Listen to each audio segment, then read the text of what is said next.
എല്ലാം അവിടെ തന്നെ ഉണ്ട്, എടുത്ത് കഴിച്ചാ മതി. എന്തത് പുഴുകിയ മുട്ടയില്? അമ്പലത്തിൽ നിന്ന് വന്നിട്ട് കഴിച്ചാ മതിയിടാ, അപ്പോഴത്തേക്കും പുഴുങ്ങി വെക്കാം. ആഹാ, ഈ ഇടയ്ക്ക് എന്റെ കാര്യത്തിലൊരു ശ്രദ്ധയില്ല. ഇന്നലെ കോഴിമുട്ട ഉണ്ടായിരുന്നില്ല. നീ ആ പോണ വഴിക്ക് ഗീതയുടെ കോഴിയോട് പോയി ചോദിക്കും, അല്ലാണ്ട് എന്റെ മക്കിട്ട് കയറാൻ വരണ്ട. സ്പോർട്സ്മാൻ സ്പിരിറ്റില്ലാത്ത അമ്മയുടെ അടുത്ത് കുസ്തി പിടിച്ച് എനിക്ക് എന്നാ സ്പോർട്സ്മാൻ സ്പിരിറ്റുള്ള ഒരുത്തി നിങ്ങൾ കൊണ്ടുപോവാ. എന്താ ഇവിടെ പതിവില്ലാത്തൊരു ബഹളം? നീ എന്താണ് ഈ വഴക്ക് പറഞ്ഞത്? കുഞ്ഞച്ചന്റെ വീട്ടിൽ തിരിക്കേണ്ട ഈ ട്രോഫി ഇവൻ കൊണ്ടുവന്നാണോ കുറ്റം? അമ്മ ട്രോഫി ഈ ചെറിയ കോപ്പയ്ക്ക് വേണ്ടിയിട്ടാണോ നാട്ടിലെ കോഴികളുടെ മുട്ട മുഴുവൻ നീ 7 വർഷമായിട്ട് പുഴുങ്ങി തിന്നത്?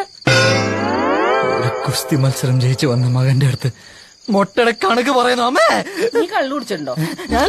ട്രോഫിയോ? ട്രോഫി സ്പോർട്സ്മാൻ സ്പിരിറ്റ് കടുവോളമില്ലാത്ത അമ്മയോട് പറഞ്ഞിട്ട് കാര്യമില്ല.